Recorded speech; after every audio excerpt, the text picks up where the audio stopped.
Welcome, everybody, to another special episode of the Popcorn Watchlist podcast, where we discuss and celebrate our favorites in TV and film. This time around, we are continuing our summer blockbuster series. I'm personally really excited to talk about this one because it's a movie that is part of a franchise that's really near and dear to my heart. And recently, some of my fellow panelists here at the Popcorn Watchlist did a rewatch of the entire series. One of them for the very first time, so it'll be fun to get their takes on what they saw leading up to Indiana Jones and the Dial of Destiny. But without further ado, quick brief introductions. I'm your host, Xavier, and I'm joined by our regular Popcorn Watchlist panel. Say hello to Danny. What's up? Got Anthony. Hello. And the young kid, Zach. Howdy. So grab your fedora, your journaled notes of ancient history and buried treasure, your satchel and bullwhip, because we're going right into Indiana Jones and the Dial of Destiny. But before we get our airplane ticket and go on the cool little map montage sequence, let's get a little brief kind of like intro to Indiana Jones as a franchise in terms of like, you know, what everyone's experiences with it. I think we'd get some really fun kind of takes, not so much takes, but like some fun experiences, especially considering maybe like, you know, Anthony and I, especially me, like really grew up watching these movies. But let's actually start off with Anthony. Yeah, I mean, these kind of like Star Wars, Jurassic Park, I guess it's like Spielberg / George Lucas stuff. Yeah, I used to see these movies frequently, I think probably when they would air on TV. And I think the first one I saw was the third one. The Last Crusade. Yeah, because I remember seeing the whole beginning sequence when he was young. I remember that pretty vividly, like really early on when I was younger. So that probably is one reason why it's my favorite. But no, yeah, these movies are great. They're classic. They're pretty creepy, especially for younger kids when they're watching it. Yeah, I didn't like seeing a guy's heart being pulled out of his chest. He had a pain in his chest. You didn't like burn. You didn't like Dude, it was creepy, dude. I think I was maybe like 7 or 8 when I saw that movie. I'm like, what is happening in this movie? You didn't like Voodoo dolls kicked me out. The chilled girl with the monkey voodoo brains. dolls. Yeah, it was. It's actually a boy. Yeah. Temple of Doom was pretty creepy. But yeah. I remember I would watch this movie with my family. So it was like a family movie. I know my dad was really into them. I think, it was Disney. At one point when we went to Disney, they had one of those where you would pose for a picture and they would like put you into like a picture of a movie. And so my dad like has a picture of him posing and it's like his face but with Harrison Ford's body from Temple of Doom, like with his shirt off and the machete, with the sword, machete, and the whip. So yeah, it was fun. So yeah, that I've always enjoyed these like the adventure movies. Of course, the music is classic. John Williams, John Williams, Harrison Ford, along with Han Solo. This is like his other well-known iconic characters, so it's just like it's cool to see it come back, but also it's like you're 80 now, so it's kind of it's good that he says this is his last one. It's like, yeah, you can't keep going forever, but yeah, it's pretty cool. It's bittersweet that he was able to do some form of conclusion. That's true. Yeah. But yeah, I enjoyed them a lot. All right, and let's go over to Danny. Let's see, you're kind of on the younger end of the spectrum. I say that, and I'm like, actually, my back hurts right now for today from this gym workout. I was like, my everything hurts. Okay, Spider-Man. Yeah, so I'm like 50-50 on it because I never saw the movies until like maybe right before COVID.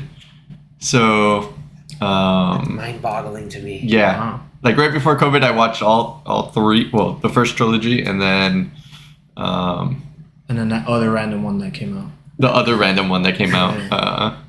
But like I was always aware of like Indiana Jones, like, you know, the music. Funny enough, I loved the Indiana Jones epic stunt spectacular in Disney. That used to be. Like MGM Studios, and then it turned into just Hollywood Studios. Yeah, so like I knew all of those things, and and I'm sure like I saw parts of the movie, but I didn't really fully see the movie until, like I said, right before COVID, maybe like 2019. Go figure. Which Wow. was weird because I was like, I don't know why I hadn't seen it. Yeah. Blows my I guess like I never had it as like a DVD growing up or anything, but it was a great trilogy. I really enjoyed it. I didn't like Crystal Skull as much, but we'll get into that. As you do. little bit. Yeah. Yeah, Makes sense. that's the general consensus. But yeah, so now I'm excited to hear this, and I'm hoping everybody listening in is gonna get their reactions to this. But Zach, this was your first time watching all of these movies leading up to Dial of Destiny, right? Yeah, I pretty much watched the first four. Just well, I think originally I was gonna watch them, and then like that Friday we were gonna go and watch Dial of Destiny, but it ended up being delayed a week, I think. So it was supposed to be like watching all 5 movies in a span of 3 days, but it was the first 4 only in a span of 2, I think. And just like Danny, it was the first time I had seen them ever. I knew of them. I knew the music. I knew like some of the more iconic parts, like in Raiders, the giant rock rolling down through the temple, or him swapping out the golden monkey thing with idol. It's the idol. Oh yeah. yeah, the idol with like a bag of sand. Throw me the whip. Toss me the idol. Throw me the whip. And Rip Dr. Octopus. Yeah. oh yeah, because I was like, oh, Alfred Molina's in this movie. Yeah. And but then he like he died. He's not. Then he's not. He's in it, then he isn't. See, because I'm used to him either having a British accent or an American accent, thanks to Spider-Man 2. But in this one, he had like a Spanish accent, like a South American Spanish accent. So 3 accents. And then other iconic scenes like in Temple of Doom with the whole heart being taken out of the chest. Oh, the bug scene. Oh God, that was disgusting. That's great. The bug scene. Yeah. Dude, there's What so was that many. one? There's so many. Okay, so They're just after like trapped in an area, and there's just like bugs everywhere. they go through, Okay, they go with the through like girl, a right? secret Yeah, passage, where- and then they where- go through like a bug passage, and then there's like a trap room, and Willie Scott is like has to go through all the bugs, and she has to hit this lever to get Oh, 'cause short he's round and trapped Indy out with with short short round, round. Yeah. I remember the music in that too. That's such tension. It's so good. So yeah, man, you saw all of these. Like that must have been like that. I want to know what that was like your experience, like seeing them for the first time and seeing like these cultural hallmarks for the first time. I need to know, Zach. You need to tell us. If they're Tell the world. 80s movies, Did it they're feel garbage. 80? Yeah. Like, you know, like it did 80? feel really 80s because How? I What kept does that even no mean? because The movies take place in the 20s. No, 30s. 30s. Yeah, from a 36, filmmaking standpoint, yeah, like I got the '80s vibe from them.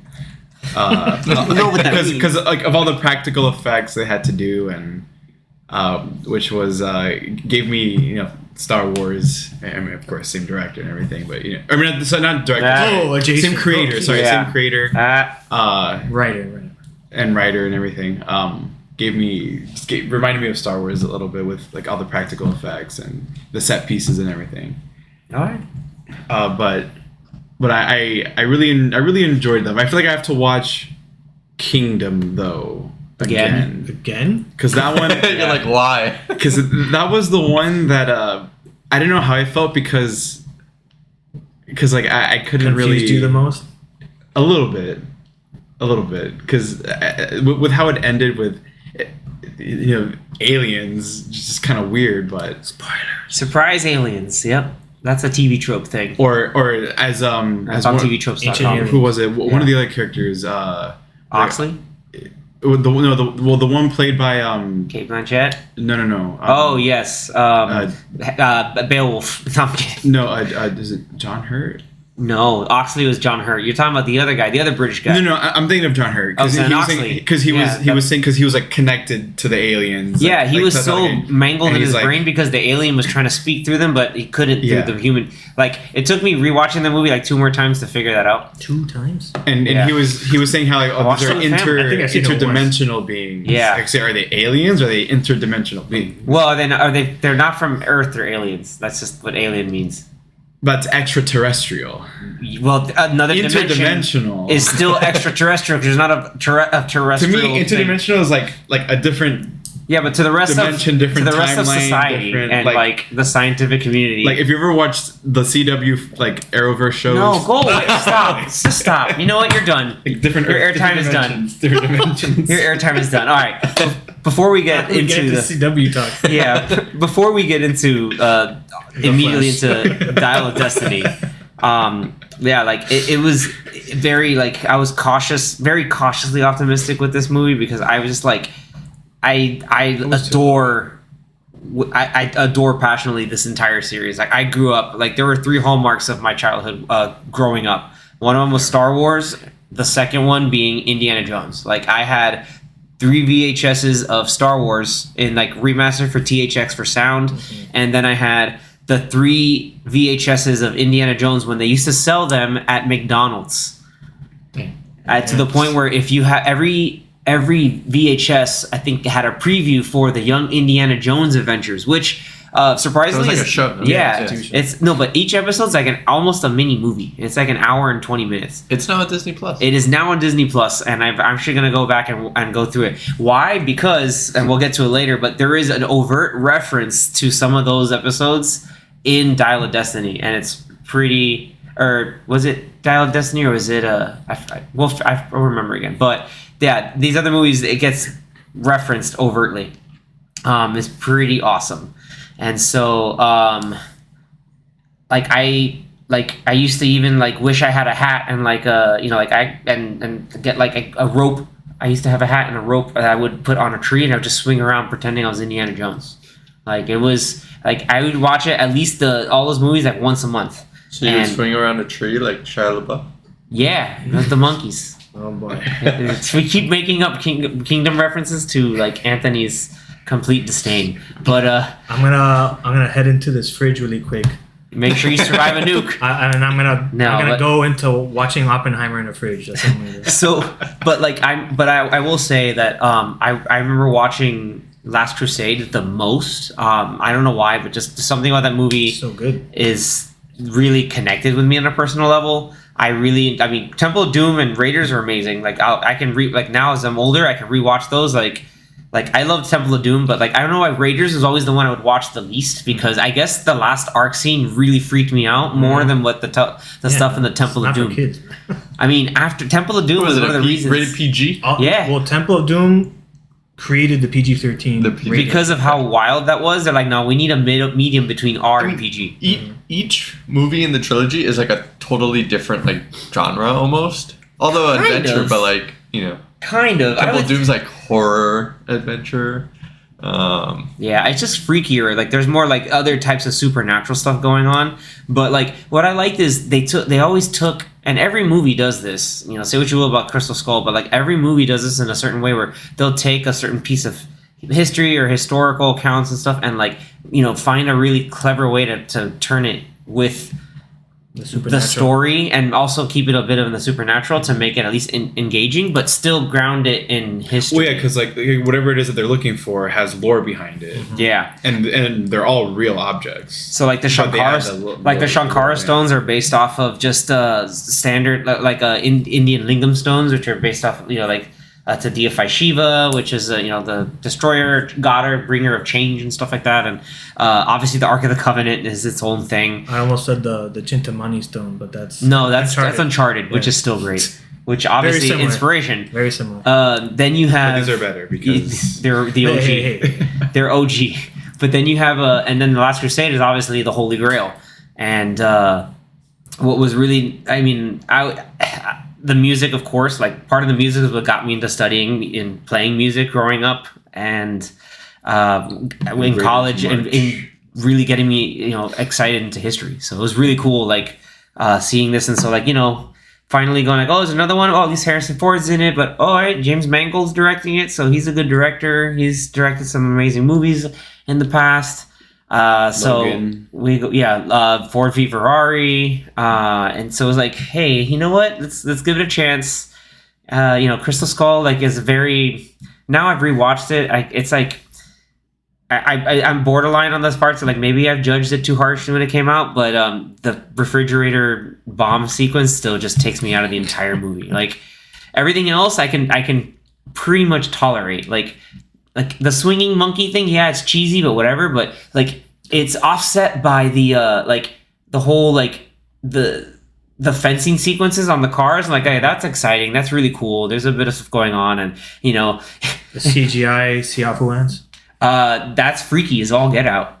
It's not though. The CGI is bad. It is, but it is. But then that one dude that gets ate, like that's yeah, freaky. that's real life. Yeah, that's scary as hell. Those ants exist, and they do that. Like Indy grabbing the rocket launcher, he's like, everybody move, and he just like blows up the car. Like, dude, this is great. Like stuff like that's cool. But then it's like there's other things in that movie that just are kind of nonsensical. Like I keep forgetting Ray Winstone's character because he's Jonesy. like, yeah, he's like double, triple agent, and it's just like, dude, this is getting like annoying. Like it wasn't even impactful at the end. But like again, like other things that kind of make sense or like that kind of go back, and I'm like, oh, you know what? I can tolerate that. That's understandable.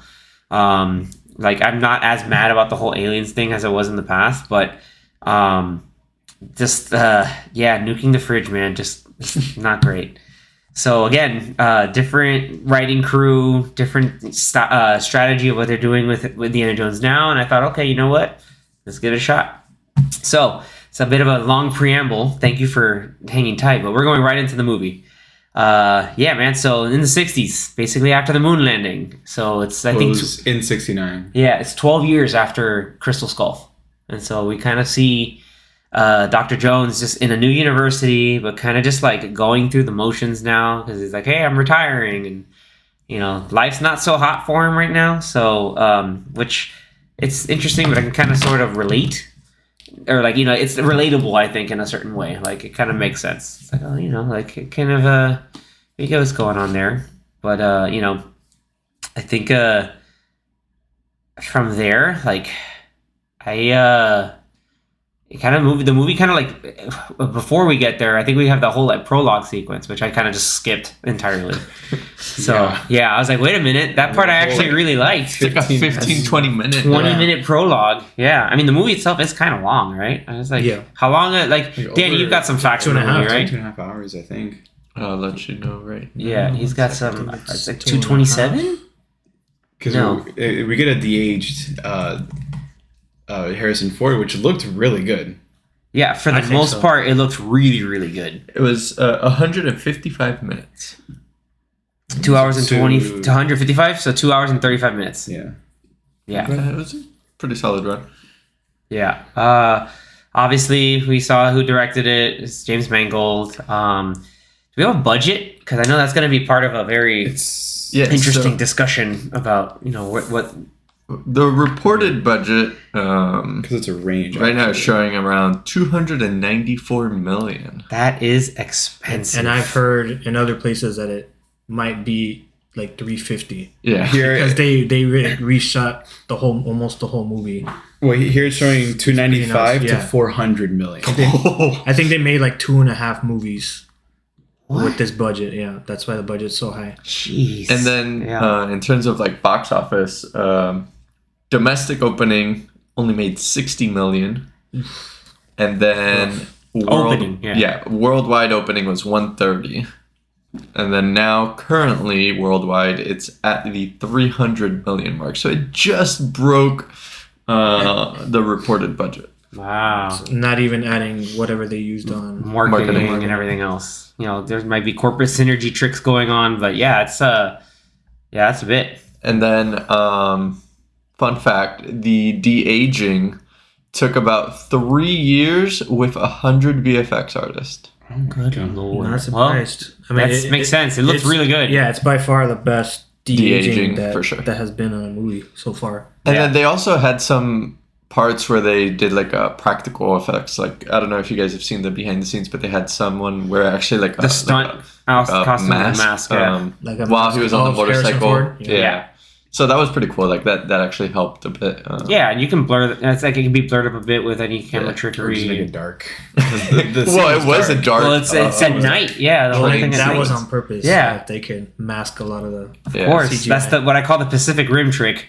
You have like all the big like, CG set pieces of stuff going on, and you got Mask the Water because it's dark. But I think like before I skipped over to like where Indy is now in '69, we go to I think 1945. Yeah, I think it's like the beginning of 1945 or so, and there's this whole heist for. But at first we're because it was like where I guess Germany had like surrendered. It's close to surrendering. Yeah, like they're almost done, and so they're trying to get all the treasure and like load it up, and that way they can run away and get rich off of stuff. But like part of the main thing is there because they're trying to get the Spear of Longinus, so that's another big relic for those who don't know. Several things. I thought it was Longinus. Yeah, all I know is just the people call it the Spear of Destiny. I've heard it two different ways. Longinus or Longinus. Longinus. I don't know. There's Longinus. I don't know. Ways. That guy was a Roman in Jerusalem, or in lozenges. That area in lozenges. So that whole bit, because the main thing is they're looking for that spear, and that's where we get all these crazy set pieces. So like, Indy survives a bomb. He survived a bomb again, but like this one was weirdly more believable than nuking the fridge. And then we get cool bike sequence with the one that was when he was hanging. The clock tower. He was hanging. Yeah, I thought that was a fun sequence. Yeah, cool. He's like, he's doing the whole like get the rope off. It felt very, very classic Indiana Jones. Yeah, like kind of Nazis getting their comeuppance. Very also classic Indiana Jones. Yeah, they still found a way to incorporate Nazis in 1969. Well, this was in the 40s. Well, this is still the prologue because this is World War II. Involves. Sir, it's World War II. But the plot of the movie still involves.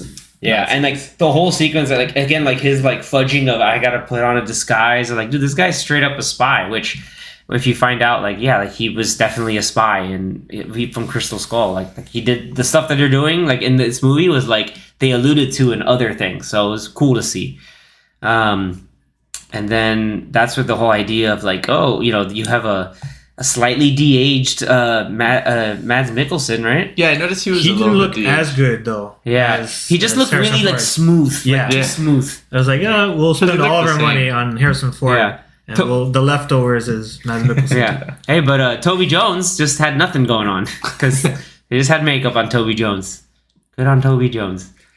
And so we get this whole like big action sequence and like a action / chase sequence in the train, like, and at the same time there's like allied planes that are shooting at the train, and the train's trying to shoot back with their guns, and I thought it was a really cool like escalation, fighting on top of the train. Fighting on top of the train. Before he even got on the train, he had to commandeer one of the cars, like punching a guy out, and then like as he turns the car on, more people show up in the back of the car. But they didn't see the bodies on the floor as they get in the car. I don't know, but that was funny. And then he had to drive them. As he's seeing the train, he realized like, I have to catch the train, and then he ends up jumping out of the car to get on a motorcycle, and a bunch of nonsense. But it was cool though. That's like fun nonsense. Yeah, it's not like fun. It's not like this is unbelievable. It's in the Indiana nonsense. Jones style. Yeah, it was fun. So it was a fun action scene. And then that's when we get the whole ramp up of like, the namesake of the movie, the Dial of Destiny, the Antikythera originally is. So again, like rooted in real life, this was something that like Archimedes had made, sort of like an ancient computer basically, but they found a way to make it interesting, to say the least. So yeah, that kind of takes us that whole sequence. Like overall thoughts, a lot of fun. At least I think. I don't know. Like there was that another thing. I know Anthony and we had a conversation about. Like there's only one time where the CG did not look great. It's basically when he's like walking on the train and it like zooms out. Yeah, that was like the first thing that popped out to me. Is like, so they showed him already. Like they zoomed in on his face. Oh, look how good our de-aging is. It's like they spent all this money on the CGI, and then the scene where he jumps onto the train and then he goes on the top, the camera kind of zooms out and you see him running on the train and like jumping over like to the next car. That's obviously a CGI double, and it looked really bad. So it's like I see where they spent all their money because they didn't spend it on that part. Because I was like, and I don't know why that was so difficult to like have a CGI person, because at that point you don't even see that it's Harrison Ford. It's just like a the camera's so far away. It's just a random dude that they created on the computer. Yeah. Just the jumping, the running animation and the jumping animation. It looked pretty. It looked very PS1. It looked like 20 years ago. It looked like it looked was very pretty janky. You know, it looked very PS1. Yeah, like so it's like, oh, okay, that was Tomb probably- Raider tank controls. When they were looking at all the CGI parts there, they're like, yeah, we'll leave that. we don't have money for that, but we'll fix his face with the de-aging. But everything else in this scene looked great. Yeah. There were a few odd ADR moments, like it was like Indiana Jones was talking at the end, but his face was away, and he Yeah, was so talking, but the don't mouth see the wasn't mouth. moving. I was like, oh, okay, Yeah. well, whatever.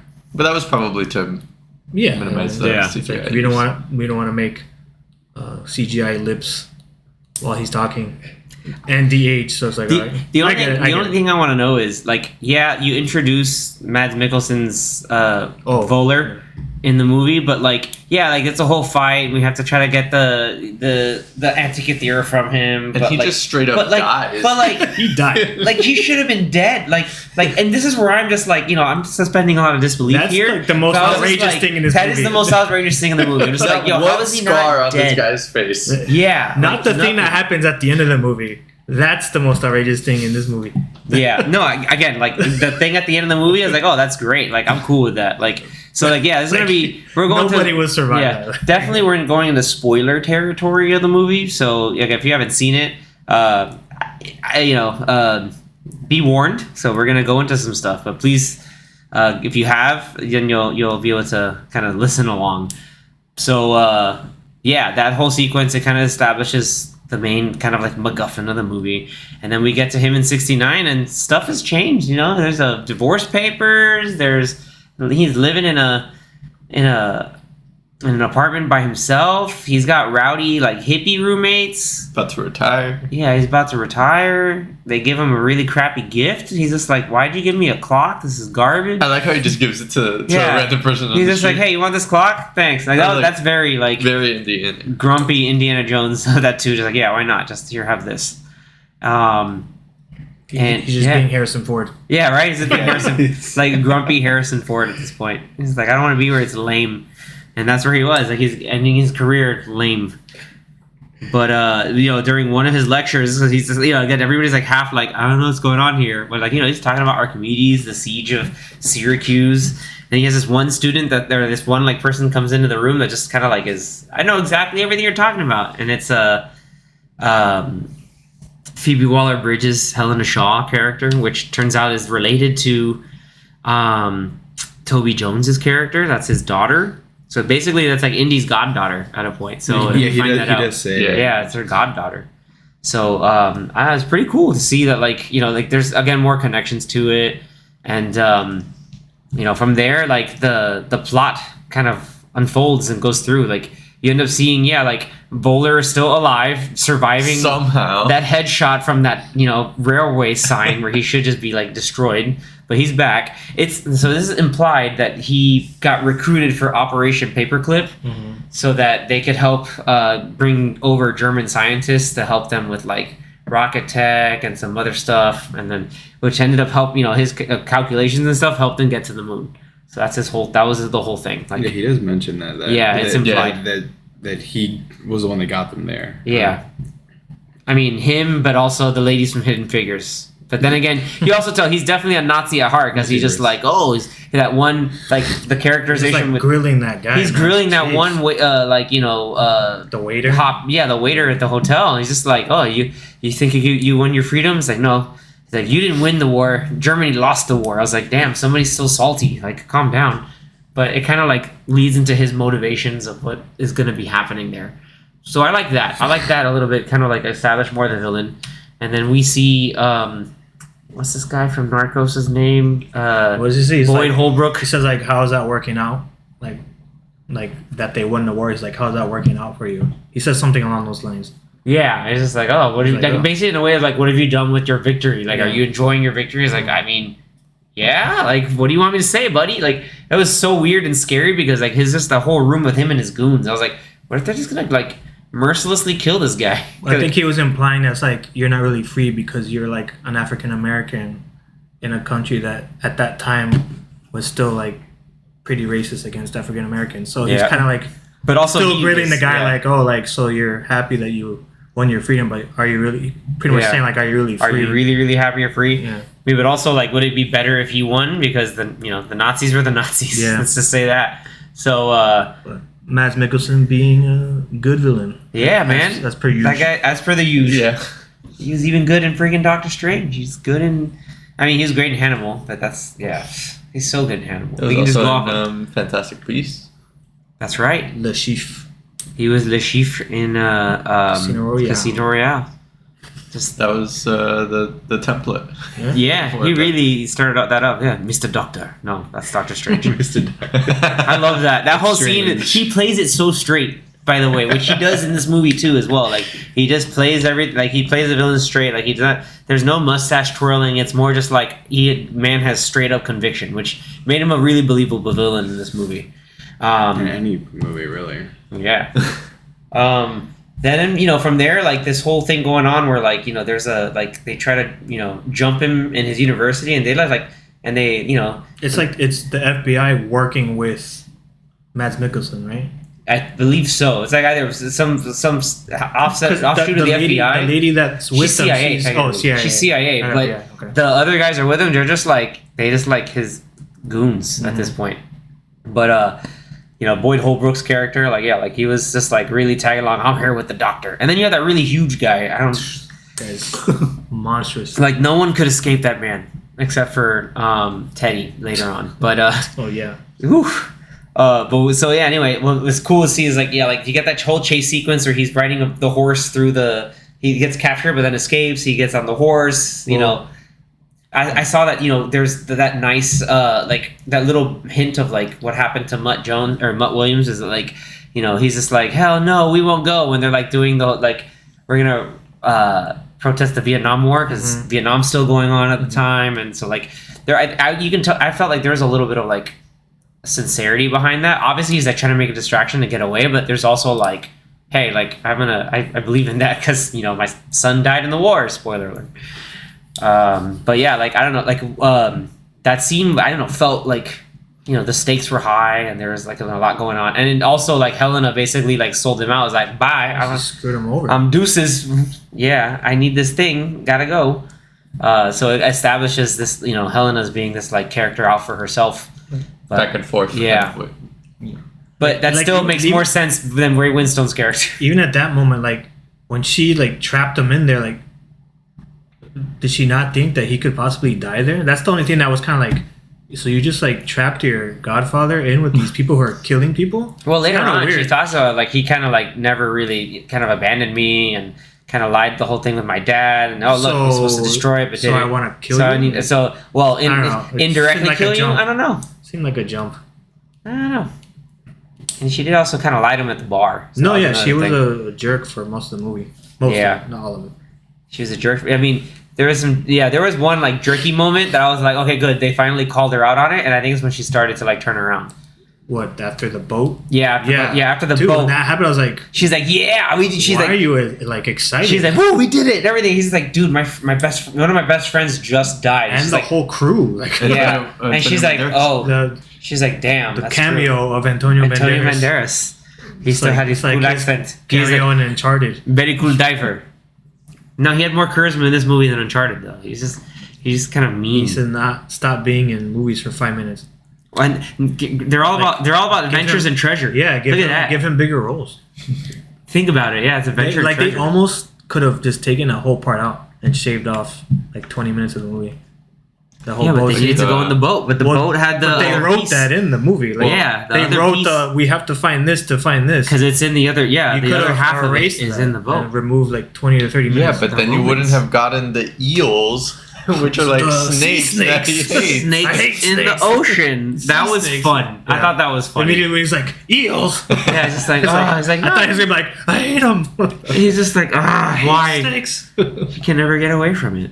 Well, before we get ahead of it, would you guys? So, I have thoughts, but I'll let everyone else. I feel like spare my windpipes for a bit. But what do you guys think? Because after the whole thing in New York, Indy has to kind of go on the run because he's framed for the that kind of attack and the murders and that these bad guys did in the university. So it's like, damn, like that seems actually pretty legit. So he had to run away, and he's always flying Pan Am, which they funny. Completely forgot about by the end of the movie.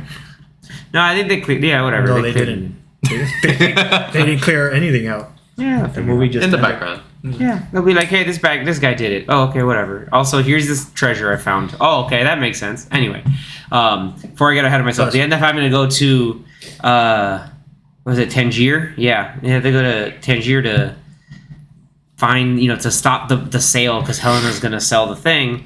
And then so we get meets up with Sala, right? Before he met up, before in New York he met with Sala. Sala bailed him out, and then Sala's like, let me go with you, and he's like, no, dude, this is something you don't want to be a part of. And he's like, okay, buddy, but also thank you for getting me back out of there during the war and all that stuff. So that was nice. Or I think it might have been after the whole Suez incident. That we don't know. But yeah, the whole Morocco sequence. What did you guys think? Kind of long-winded. They could have maybe cut down on a good chunk of it. I feel like. Where would you cut down on the club or the chase? If you're gonna say that, Zach. I think probably more of the chase. More of the chase. Because like the club part was interesting. I felt like it made more sense than just the car chase. Yeah, because it had itself. To show like what she was doing, like why she abandoned him. It's like, oh, well, she needed to sell this artifact so she can pay off some debts or whatever. I'm gonna flip it, and then also like she got entangled with that one dude in charge of all that, and you still have the ring. Yeah, you still have the ring. And she's like, no. I love that. Like she just like conned a marriage, like or a proposal, just to get out of stuff, and that's what really triggered him. He was like, no. Yeah, and so like that was fun having like this,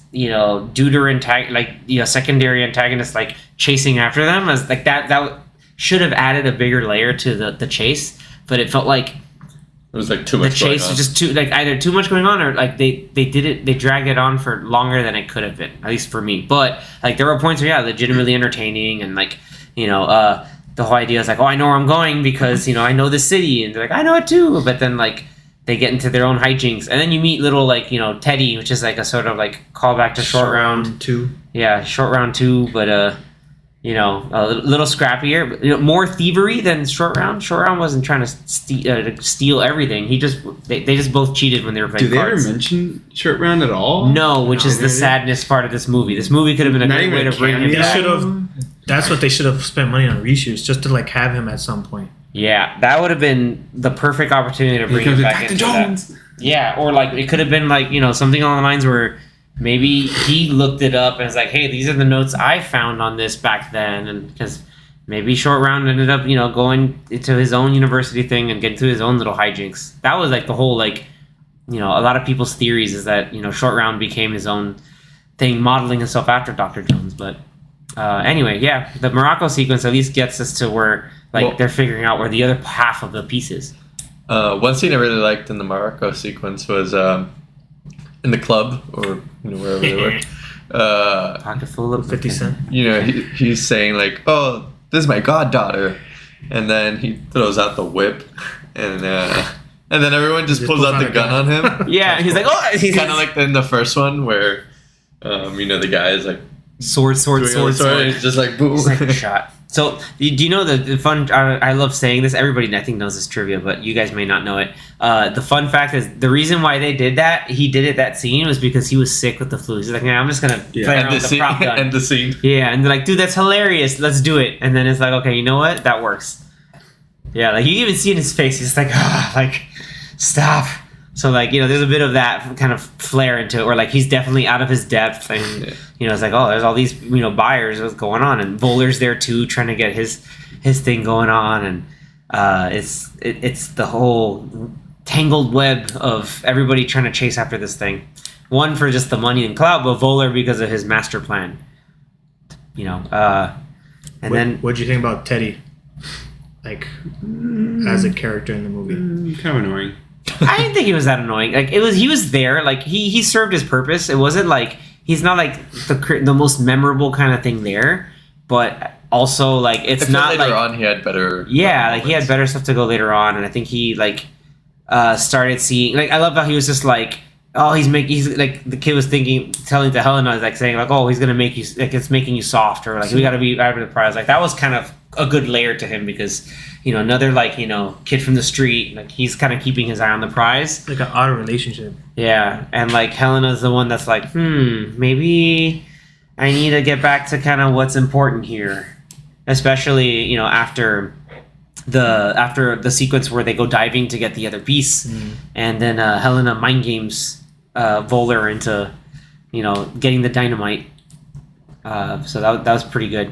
Like, that sequence was good, considering like the stakes are crazy high. But, you know, again, you just wish Antonio Banderas' character had more screen time, because he was pretty cool. Like, there could have been more story to him, or more to him, just like how he and Dr. Jones were, you know, how they knew each other, what more they could have done. So I thought, you know, there was a missed opportunity there. Something I felt a little lazy was, so to show that Teddy could somewhat know how to fly a plane near the end of the movie, is the first scene that they show him in. He's talking to some random dude who I guess is a pilot, who's teaching him how to ride a plane. Is like, okay, so they kind of just like shove that in there so it can make sense as to why he can somehow then fly at a the plane. end. Like, I want to learn to be a pilot. He's like, yeah, so he's just weird. talking to all like the like, plane. He clearly didn't know what he was doing. But. I mean, he was. It's enough to like learn, because he's like, oh, but it's a different plane. Like, oh, this stuff. So like, there's a bit of that out of his depth. It also ties into the whole idea of like, Indy knows how to fly a plane, but he can't land a plane. Mm-hmm. That's always like a fun joke with it. Like, Temple of Doom and Last Crusade is like, he's in a plane. Those planes never make it properly for what other reasons. That chase sequence was okay. It was pretty good. Like, I felt like they were trying harder to make it feel intense with like camera movements and all that, and editing Like choices. a Mission Impossible movie or something. Probably. A little bit, yeah. Like, you can tell. You could tell some parts were more green screens, where it was just like maybe him, like them two on the carts with like the green screens around, like them like talking to each other. Yeah. I was like, oh, okay. And like some of the unnatural movements of that vehicle, whatever you want to call it. I think those vehicles do move like that. They do move. So I don't think like that's CGI. No.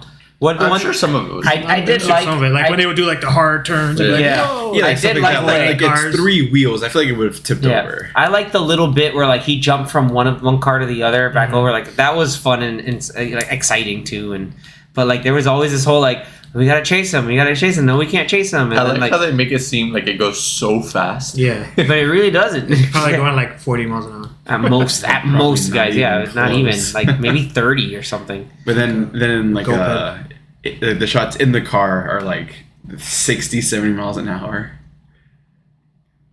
But there was The 3-way chase, because they were chasing Bowler. Bowler, and then the angry suitor was chasing her because he was still mad that she essentially like broke up with him Yeah, well, no, she like kind of ghosted him, like Yeah. hardcore. and sold his ring. Yeah, I was just like, nope, that's gone.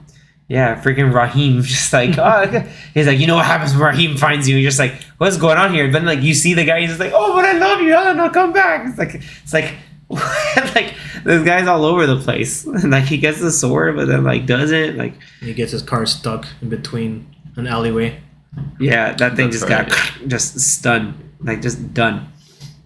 And then from there we get the whole like go back to was it in Sicily? Yeah, like they went to like it was supposed to be like ancient Syracuse. At that point was the first time we saw the map thing again. Mm-hmm. Yeah, that was the first time I was like, man, we needed more of that. Like why didn't I feel like they only did it like once or twice. I kind of wanted that in when he flew from when he flew from New York to Morocco. That would have been nice to see like the straight flight and just him just like, oh, I gotta figure this thing out, like to get back to like his roots. But like, hey, I haven't done this in such a long time. I have to like, you know, put myself together, but also realize there's a lot going on. And I think it would have been cut some from like the chase and then put a little like 15-20 seconds in there of just helping him get reestablished again. I think would have been cool, at least in my book.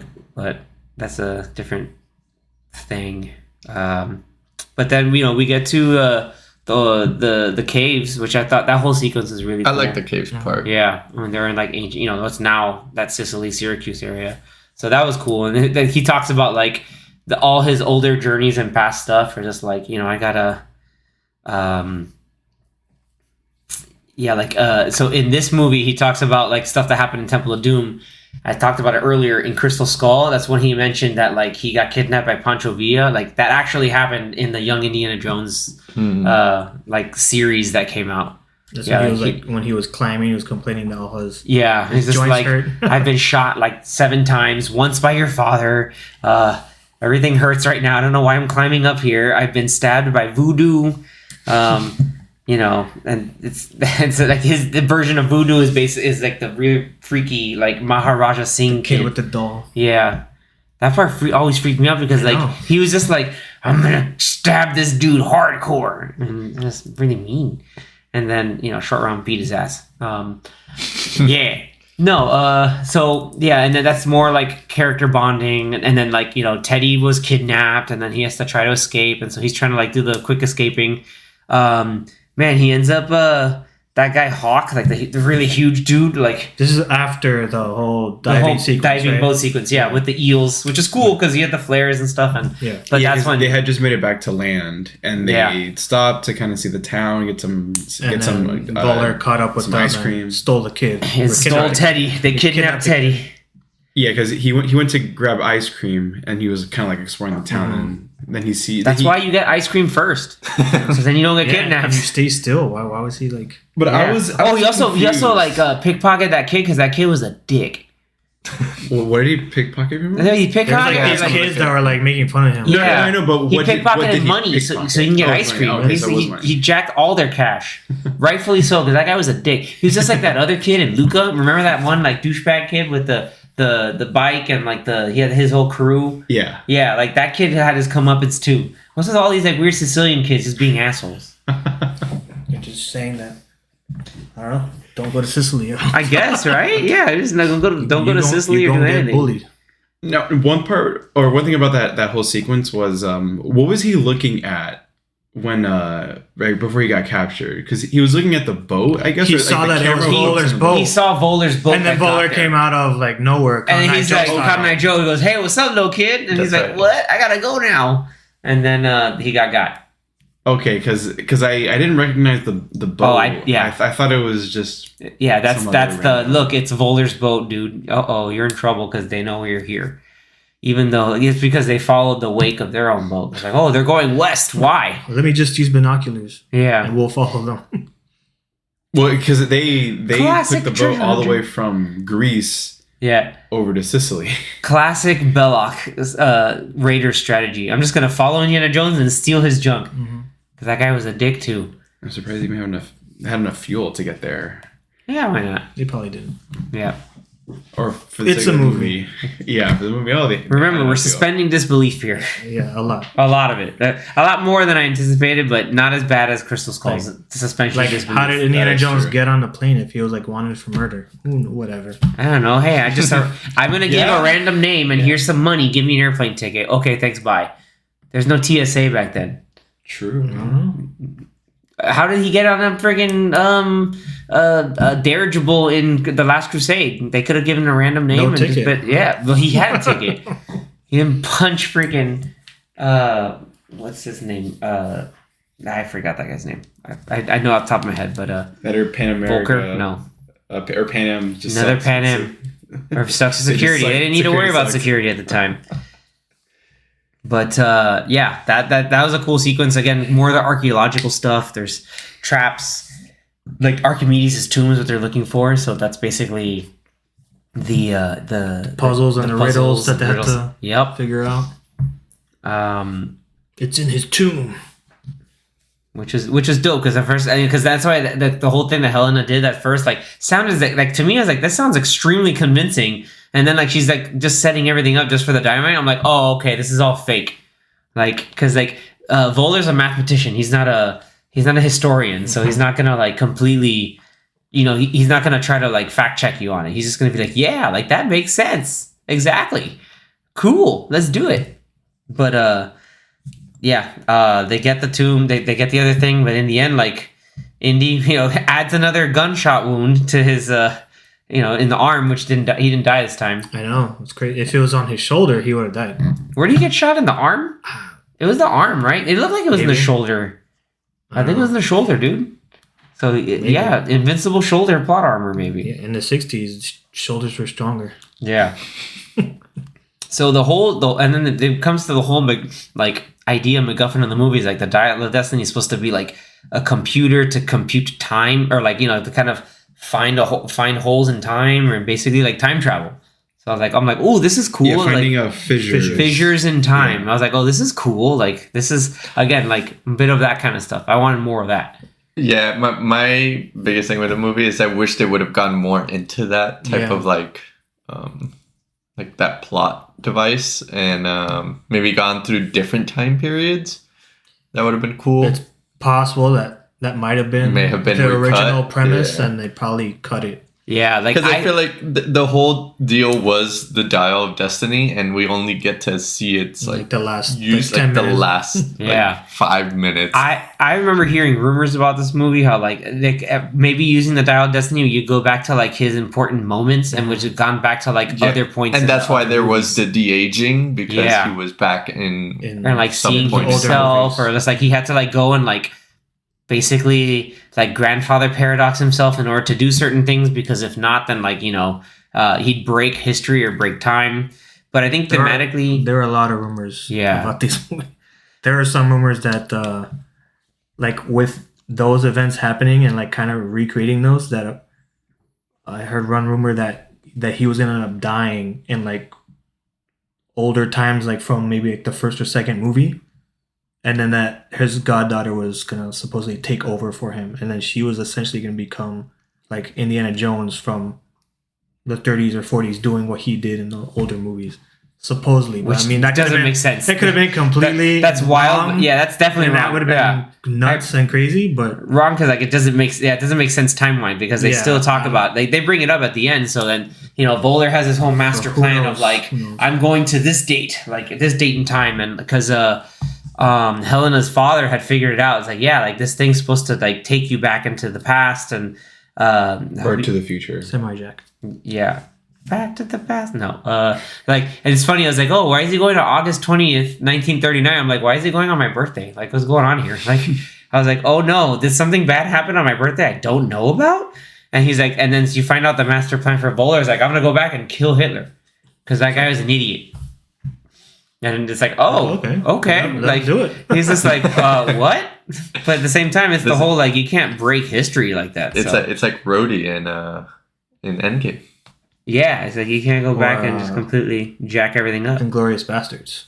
If you guys seen that movie. Well, yeah, nope. No, okay. Complete, I won't say anything complete else. alternate history. I won't kind say of anything stuff. else. Because they haven't seen it. Yeah, he's like, Baz was right. Yeah, so we get to like the kind of like wildest part of the movie, which I enjoyed because it was like, oh man, like this is happening, and it ties into a theme I'm going to bring up later on. But like the whole idea of like, oh, like we're gonna like I'm enacting my plan, and then Indy like has this whole idea. Like he realizes like, wait a minute, like there's continental drift, my guy. That did you not calculate that? And he's like, what do you mean calculate? He's like, the way the world was almost 2,000 years ago is different from the way it is right now. So you're gonna end up somewhere else, dude. Are you ready for that? And he's just like, no, we gotta turn around. He's good with calculation. Well, not from 2000, not from. Well, yeah, because like the original calculations from Archimedes would not have accounted for that. Well, yeah, wouldn't have accounted for continental drift. So him going back to 1939 would have been because he even says like that small shift in just like the position of where things would have been. Yeah, you might now not just in a different place, but a different time. Yeah. Yeah, because he's like calculating first, I'm going to go here, but it's 1939. But, that vortex sucks him in. Oh, and also this is the part where Anthony's like, oh, Teddy, commandeered a plane with a guy sleeping on it and can fly it out. Yeah. Good job, kid. You did it. Cool. And then Helena like jumped in with He learned from that pilot. He hot wired it too. Yeah. Which why not? That plane look old as crap. That works with cars. So yeah. Why not planes? Hey, they're engines. You just need to get engines. Works with cars. But and Helena's on the basically on the motorcycle trying to catch the plane, and she does, which is really cool too. Like that was kind of badass in a cool way. Not like a longest runway from Fast 6. It was pretty long. It was long, but it's not Fast 6 long. Because, that was ridiculous. Anyway. True. So... Yeah, I was a little reaching. Yeah. For me, at least. So then, yeah. Believing that she would be able to do that, but... So...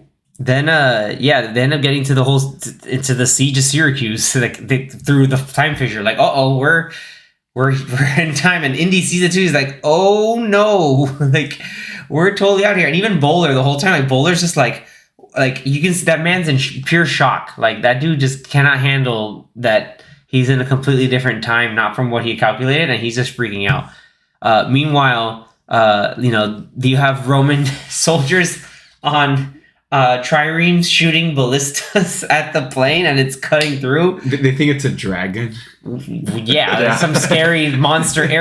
Like, oh, it's a dragon. Yeah, he's like, they think you're a dragon or a monster or something. Like that's what he told him. He's like, dude, he thinks you're a monster. Like, get rid of it. And so like they're like shooting arrows and the ballistas is cool. It's like breaking through the metal, which they're using iron and it's being shot out. So why not? And a part of me thought that he was actually gonna stay. Oh yeah. Well, before we get there, that would have been weird.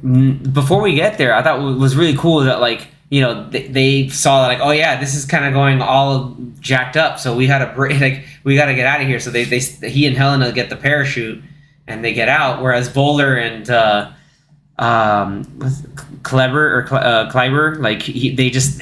Oh, by the way, Kleiber played by Boyd Holbrook. Like he's just like. I think he's completely lost it, and he's just like shooting at everybody. Shooting at ships? Like, what is that he's gonna just do? But he killed people. Like, he actually shot and killed some dudes. Like okay. That was excessive. Like, he lost his mind at that point. Like, he was insane. So then, like... It's like, they're shooting arrows at people. Like, and then the whole, like... And then the plane's crashing. At that point, Bowler's like, again, there's no parachute. Like, he's just freaking out, and then they crash in a spectacular fashion. If you guys notice, there's a central theme that all the villains in Indiana Jones, they all basically like have a point where like either they think they've won and they kind of like get undone by their own hubris. Mm-hmm. Every single one. Like you have Belloc in with the Ark of the Covenant of just like, yeah, I'm gonna be a transmitter to God. It's gonna be great. And then his face melts. Yeah, Molaram tries to do the whole like. I'm gonna take your heart, and then but then by doing so, by serving Kali, he betrayed Shiva. So Indy's like, you betrayed Shiva. It's like, damn, now the stones are gonna reject you, and they burned him, and he got ate by alligators. Which they're supposed to be crocodiles, but they use stock footage of alligators eating stuff and just spinning. Like they looped them up. Anyway, part 3, you had Donovan decide like, I'm gonna not follow my own advice of don't trust anybody because he trusted Elsa with his with what cup to get, and then like an idiot, he's like, this is the cup that could be of the King of Kings, and like Elsa and Indy are looking like, that ain't it, Chief. This guy's stupid. Like this guy's dumb. He's just an art collector or like an antiquity collector, and he gets de-aged in spectacular fashion and blows up. No, he gets not de-aged. Oh, sorry, he gets ultra aged. Yeah. He turns so old and withers away. What's her name in Benjamin Irina? I think Irina in Crystal Skull. Yeah, Kate Blanchett's character. Her face explodes, right? No, yeah, she too much knowledge. No, her she completely like disintegrates because the creature alien, he's just like, here, you can have all of this stuff. You can't handle it. But he's just like, yeah, you can. Come on, don't be a scrub. And she's like, no, stop. He's like, nah, that's what you want to do. Like, get it. Like that's what he said. Yeah, that's what he said in there. In Alienese. In Alienese, he's like, that's what you want to do. Come get it. Irina Spalko. Yeah, I got it right. I don't know what language she was speaking. That's Sebulba from. Yeah. Wow. Okay. How did I know that?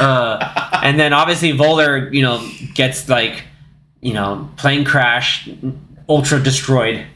And then he still kept his fancy watch, which we didn't talk about in Archimedes' tomb. I was going to bring it up. The watch. Bring that up. Yeah, bring that up, guys. In the cave in Sicily, where his tomb is, they were pointing out the fact that he has a watch on, like a modern watch, and that's when they figured, okay, this thing works. but that he used it to go into the future or something, right? Yeah, they thought he was time hopping, and like they saw the tomb is like, does that you see it? It's supposed to be a phoenix. Like, no, that looks like a plane, dude. Like, and they're freaking out. They're like, is this real? Oh no! And like, they start freaking. They have their little freak out moment, but and then finally they end up meeting Archimedes himself. And what's really cool is that they're speaking ancient Greek. Indy knows ancient Greek, if you remember from Last Crusade. His dad forced him to count to 10 in Greek. Yeah. So he knows Greek. So that, and also Helena knows ancient Greek too because of her dad. But that was really cool that she's just like, oh no, like you're great man, everything, but he's great too. He can't stay here. And that's when he was just like, no, he's like, I got nothing left back home. Like I've lost it all. Like there's nothing left. I just want to stay here. Which was, her point of just being like, no, you still have stuff to live for. Like, you have other people who care. You have, a legacy that you've built. Like, you have to be proud of that. So you got to come back. And so, like, I like the kind of like the joy and like shock in his face. It's just like, what am I witnessing? Like, he's like, we're witnessing history. We're like, we're here. Yeah, he's like the siege of Syracuse. Like that siege, I think lasted for about like the better part of a year, like on and off. So like, and that's the same siege that he was teaching in his class. Yeah. So he's just like, wait, this is real. Like this is so cool. Like we're part of it right here, right now. And then like, and even when you end up finding out with Archimedes, he's like, he built the thing just to get help. Like for the siege. So he's like, I wanted to build it to get somebody to come in and help us out. Like, yeah, we're gonna find out that the whole point of the dial is that there is only one point. Yeah, it can only go like back and forth in one spot. Yeah. So it's not that advanced, but the man was still able to point out fissures in time. And that's when he steals the watch off of. Yeah, so they're implying that Archimedes took the watch from Voller and used like the technology in the watch to help him build the rest of it. Yeah, and then he was buried with the same watch. Because earlier, I think when they were on the plane, that's what I got from it. Indiana Jones realized that the watch that Voller was wearing is the same watch. Yes. Because they kept like the way that it was shot was showing. Yeah, he kept staring down at Voller and his surroundings, like also that too. And he's like, oh wait, like this needs to happen. So like, and there's all these like whole causality, like the movie. We've talked about a whole like synopsis of the entire movie. We've spent a better part of an hour on this, but like the main thing is like it did time travel in a way that was like wasn't too wonky or ridiculous or all over the place. Yeah. So I was like happy about that. Like that was pretty cool. Because it's very easy to get confused with the time travel and like kind of like like you're right, really mess it up.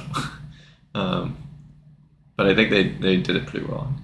Yeah. Although it was very minor, but yeah, it's like you want to see more of it. Like you wanted it like Danny, you wanted to get really nuts with it, right? Yeah.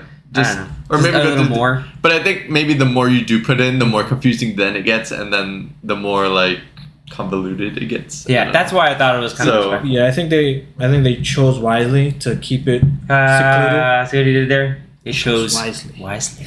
To keep it secluded into like only like the last 10 minutes or so, just because the concept itself is like very outlandish. That I feel like they probably didn't want it to be as outlandish as people thought the aliens were. So it's like this is what we did in the fourth one, and people didn't like it. So like we can't really go that far into the supernatural, even though time travel is pretty out there supernatural wise, but I think the way they handled it in this like small section of the movie, then it's like okay. I mean, and then it was like they didn't do anything to change history. They just quickly came back to like we shouldn't be here. We got to get out of here. Yeah.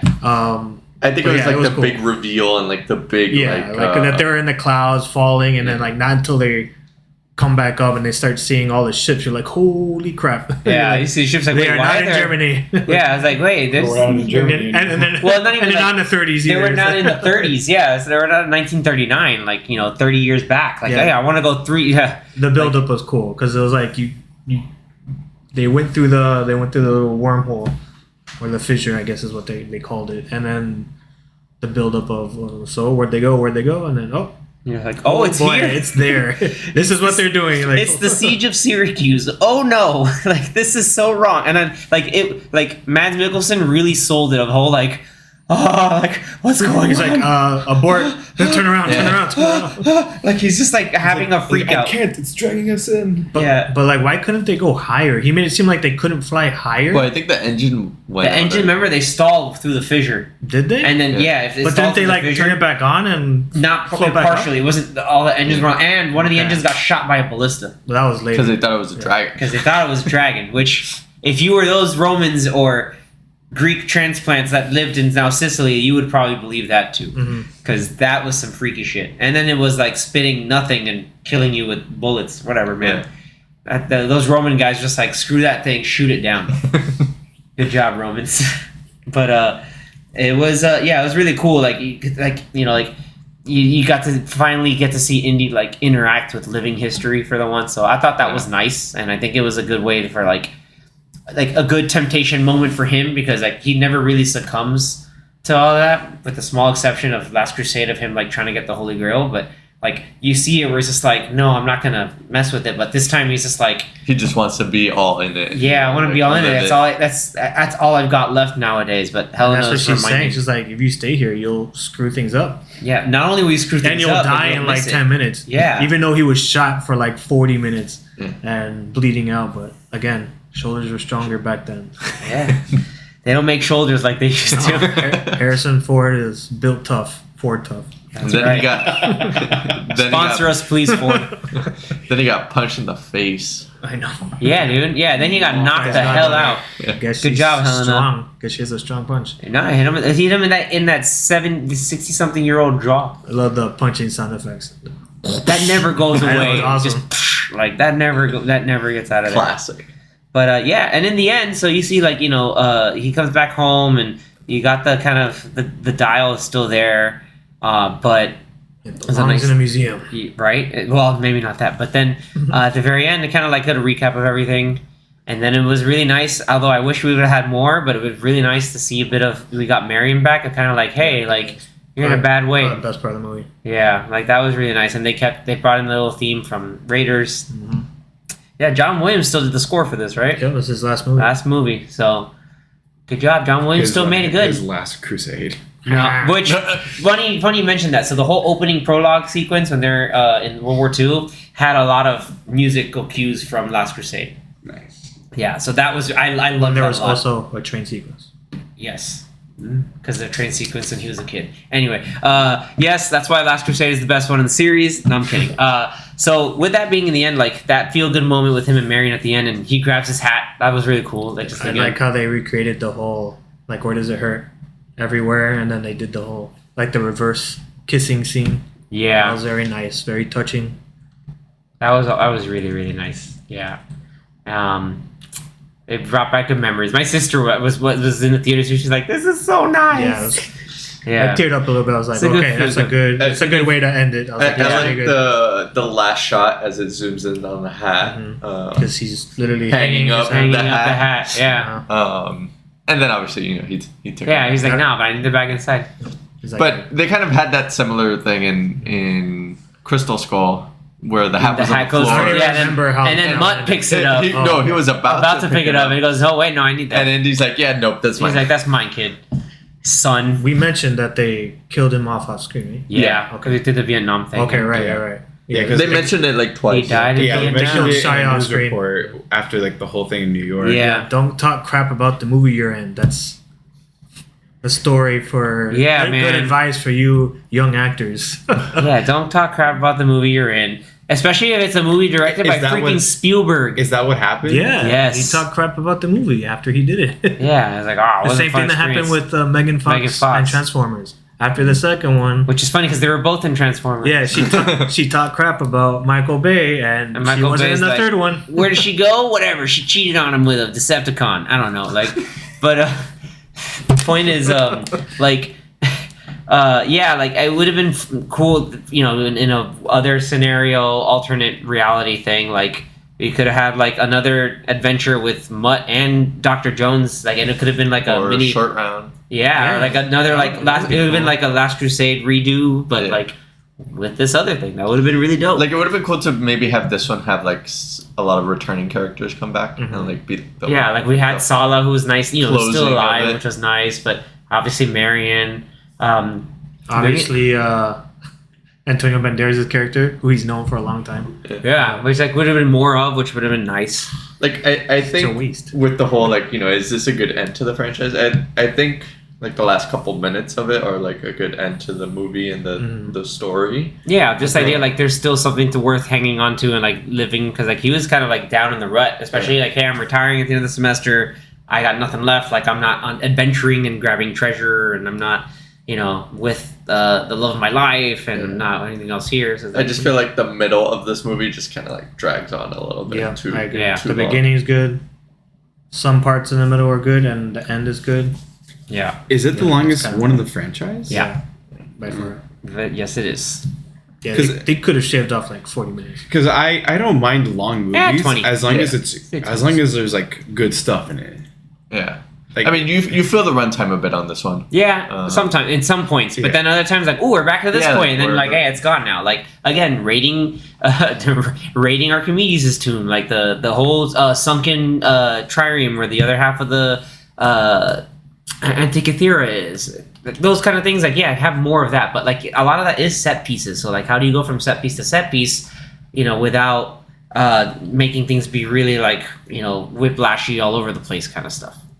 But in the end, like I think it's it's the end that we've got. Like in retrospect, I would say it could have been worse. Yes. Could have been better. For sure. Could have been better, but it could have most certainly been worse. Yeah. That's how I feel. I don't know how you feel about that. How you feel about Zach being the newcomer into this whole franchise? just the ending, you mean? Yeah, like if this movie is a good like In general. end, Oh, if it's the just fr- okay, good like, end, if it's an ending to end to the franchise. I think it's a games. decent ending. Do you think it's a better ending than Crystal Skull? Because if this movie wasn't made, the last movie would have just been Crystal Skull. Think about that. Yeah. I mean, yeah, Like, was it needed? compared, I think better. Yeah, Okay, definitely better. that's fair. Yeah. Cool. But overall, it's a decent ending. Now with the endings, let's do our rating. I don't know if you guys want to do I think we all have I'm guessing, but I think we all have a clear like what a ranking is for all of them. Like no. I'm pretty sure. Crystal Skull's number one. No. Okay.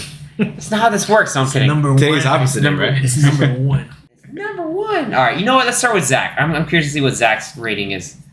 Like where he Especially ranks since outside. we haven't heard his rating of the whole. Yeah. So Franchise. let you rank Any it. of the and then- ones that came out in the 80s? 5. like no, like But just once like it got into the like 90s, Too cheesy.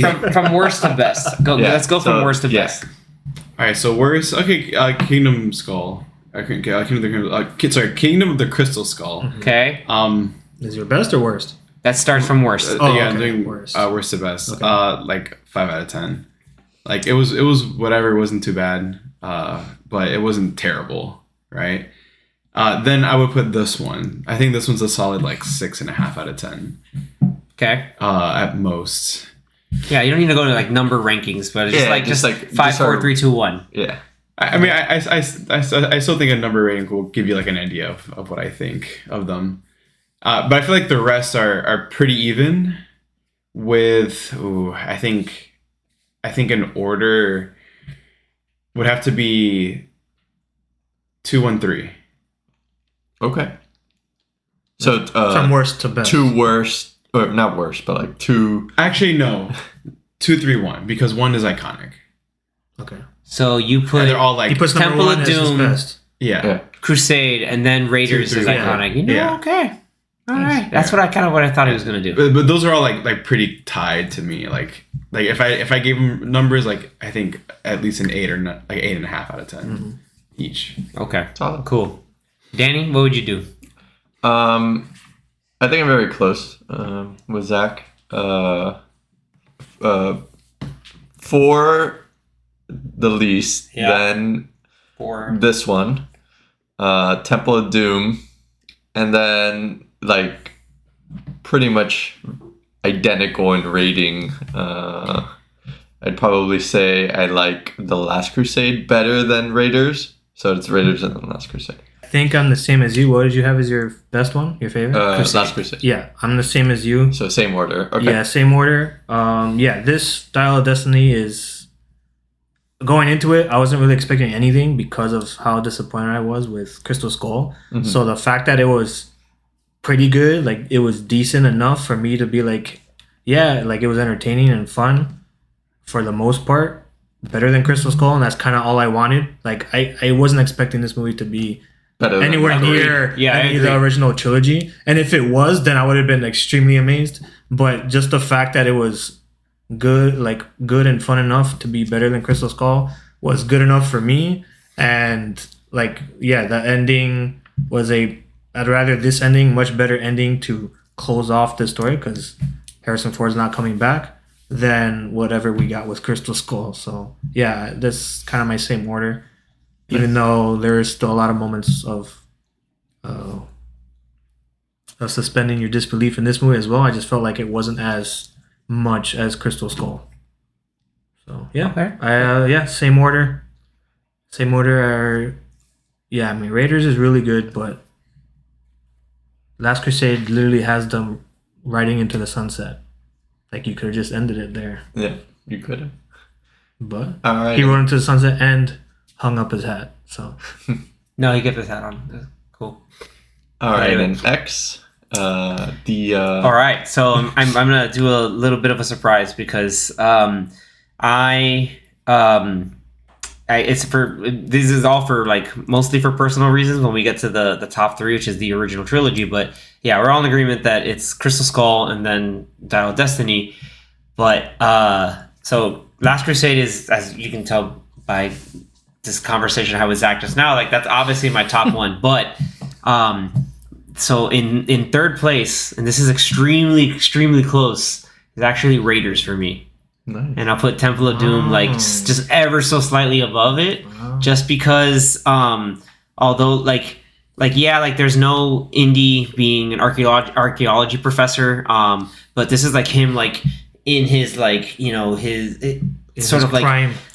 not so much in his prime, but like when he's like in his most like I'm here like in getting my hands dirty like with gangsters and trying to just kind of like really in it looking for like the treasure and stuff, and then realizing like, hey, one second, like, oh, there's always more than this. Like the only time we get distinguished like Professor Jones is when they're in the dinner, speaking to the Maharaja's attendant, the one dude with the glasses, and that's when they bring up the whole idea of just like, like people accuse you of just being a type of grave robber, blah blah blah. Just like, oh well, it's a misunderstanding. It's like I heard that they'd cut your hand off if they came back. He's like, well, it's wasn't my hand.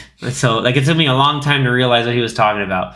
So a lot of little things that over time I was like, oh, I get what's going on here with Temple of Doom. But it was I remember I have fond memories of watching that movie like with my grandparents, especially like it's that really happy scene with the kids coming back at the end. Like it's really nice. But Raiders is like the template, the standard, the OG, and Last Crusade is just I can have a whole episode just talking about how much I love Last Crusade. So I'll leave it at that. Nice. Kind of like cool that we're all in agreement that Last Crusade is the best one. So I'm in good company here. Feels good. Feels really good. Oh, we weren't doing reverse order? Yeah, we were. Last Crusade's the worst. Get out of here. Crystal Skull's the best. I love aliens, so there you go. I love characters with flip-flop motivations for no reason other than money. I love Siafu ants. He loves Siafu. No, I love... Go on YouTube No. and just search Siafu ants, and you'll be scared. More scared than whatever they were in that movie. Dude, you know the other thing that... Okay, before we move on to next week's big blockbuster, I want to just talk about the one scene that rewatching Crystal Skull again that I thought, wow, this is really stupid, is when Marion is on the duck boat and she just drives off the cliff to get on the tree and then the tree brings them down. I was just like, who made that up? Yep. That was really bad. Like, that is worse than Shia LaBeouf swinging with monkeys. It's just like... That I would say that it's movie that has bad. a lot of like, why? Like, Just I why? felt like, I don't know if George Lucas was so just in his, like, I need to get real goofy with this, and I'm gonna see how far I can get with goofiness. But whatever, it's there, it exists, and we just have to live with it. Cool, guys. So speaking of living with it, next week, grab your light resistant goggles, your flame retardant gels, and get yourself to Los Alamos, because we are gonna go all in on Oppenheimer. That's gonna be a really exciting one. We're going to be watching it all in our own kind of time in true IMAX, the way the movie gods and Christopher Nolan intended, with that 11-mile-long film roll. Like, good Lord. So look forward to next week's episode. We're going to, going off of, Nolan's most anticipated film coming out. I honestly can't wait for that one. I don't know. I'm pretty sure you guys all feel the same. Oh, I yeah. think we're all in this boat together. It's been, aside from Spider-Verse, this was my most second anticipated movie of the year. Yeah. Oh yeah, no, it's gonna be And Dune. Yeah. Oh, Dune 2. Yeah, part 2. Dune 2 too. Like No. Dune 2 also. Dune 2. Okay, excellent. Cool, guys. So with that, we cannot wait to talk about that. We had a big blast talking about Indiana Jones. If you guys want us to kind of go a little more in depth into each of the movies, or if you guys want to see, put in some requests and some other things you may want to have, do us a favor. Do us a really massive favor. Go on our socials. Go on Instagram, YouTube, Twitter, and Threads on Popcorn Watchlist, and give us your recommendations. If you want to know, you want to hear me rant and go on and on about my love for the original Indiana Jones trilogy and how that tied in with my history studies, sure, go ahead. If you want to talk about how Zach is blending all movies into one weird fever dream of... it is a one grand adventure. 1 7-hour movie. 1 7-hour movie in 18 million different parts. He drank the black sleep of Kali, and now he doesn't understand anything. But or if there's other movies and stuff you want to tie into, or if you want to join in on this discussion, we've got a lot of stuff going on. We're out there, we're engaging, we're getting everybody in on the conversation. So we'd love to keep the conversation going. The story doesn't stop here. So with that, get your popcorn bins ready for next week, and leave us a review on your podcast platform of choice. Thanks again so much, everyone, for tuning in, and we will see you at the movies next time. Later. Later. Bye.